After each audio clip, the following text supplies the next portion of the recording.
Hi friends, welcome to voice of entertainer. Chandra Bose గారు రాసే పాటలు ఎంత కమ్మగా అర్థవంతంగా ఉంటాయో అందరికీ తెలిసిందే.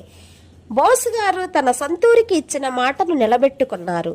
భూపాల్పల్లి జిల్లా చిట్యాల మండలంలోని చల్లగిరిగా గ్రామంలో ఇచ్చిన మాట ప్రకారం లైబ్రరీ కట్టించి దానికి ఆస్కార్ లైబ్రరీ అని పేరు పెట్టారు. చిన్నతనంలో తన ఇంటి పక్కన ఉండే లైబ్రరీలోని పుస్తకాలు చదివే తాను ఈ స్థాయికి వచ్చానని గుర్తు చేసుకున్నారు.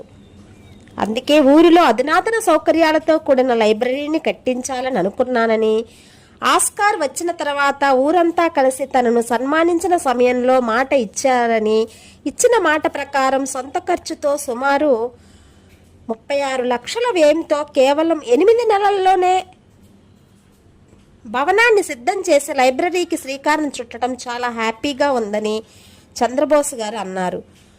ఫ్రెండ్స్,